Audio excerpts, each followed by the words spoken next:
উজানের পাহাড়ি ঢলে নেত্রকোনার সীমান্তবর্তী দুইটি উপজেলার বেশ কয়েকটি নদ নদীর পানি বেড়েছে। এর মধ্যে উবদাখালী নদীর পানি বিপদসীমার কিছুটা উপর দিয়ে প্রবাহিত হলেও বাকি নদ নদীর পানি কিন্তু এখন বিপদসীমার নিচ দিয়ে প্রবাহিত হচ্ছে। আমি এই মুহূর্তে যে স্থানটিতে দাঁড়িয়ে রয়েছে এটি দুর্গাপুর উপজেলার গাওকান্দি ইউনিয়নের বন্দুসান গ্রাম। গতকালকের আকস্মিক যে পাহাড়ি ঢল, সেই পাহাড়ি ঢলে নেতাই নদীর এই অংশে ভেঙে প্রায় এই এলাকার 2-3টি গ্রাম কিন্তু পানিতে প্লাবিত হয়েছে। আকস্মিক পাহাড়ি ঢলের কারণে কিন্তু এখানে ভাঙন দেখা দিয়েছে এবং মসজিদটিও কিন্তু এখন ভাঙন ঝুঁকিতে রয়েছে। ইতিমধ্যে স্থানীয়রা যে যার মতো বালির বস্তা ফেলে মসজিদটি রক্ষার চেষ্টা চালিয়ে যাচ্ছেন।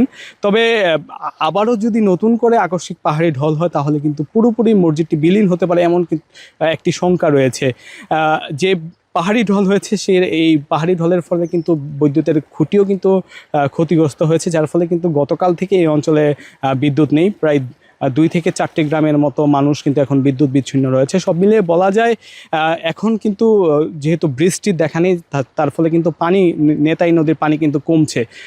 এর ফলে কিন্তু যে ক্ষতিগুলো হয়েছে এই ক্ষতির চিহ্ন কিন্তু এখন ভেসে উঠছে।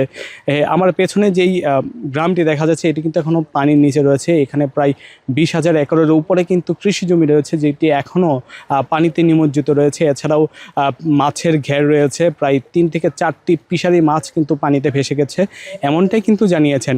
ইতিমধ্যে কিছুক্ষণ আগে কিন্তু এই স্থানটি পরিদর্শন করেছেন না পানি উন্নয়ন বোর্ডের যেই নির্বাহী প্রকৌশলী রয়েছেন, তিনি আমাদেরকে যেমনটা জানিয়েছেন যে আসলে পানি কমার পরপরই যে ভাঙনটি 1 থেকে 100 মিটারের মতো, প্রায় এই 100 মিটার ভাঙন কিভাবে প্রতিহত করা যায়, যেহেতু এখানে 2 থেকে 3টি অংশে নদীর ভাঙন দেখা দিয়েছে, সেই ভাঙনগুলো তারা প্রতিহত করবেন।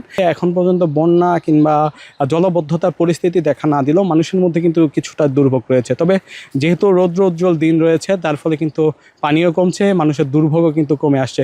তো এই ছিল আমার কাছে নেত্রকোনা থেকে পানিবন্দী মানুষের সর্বশেষ।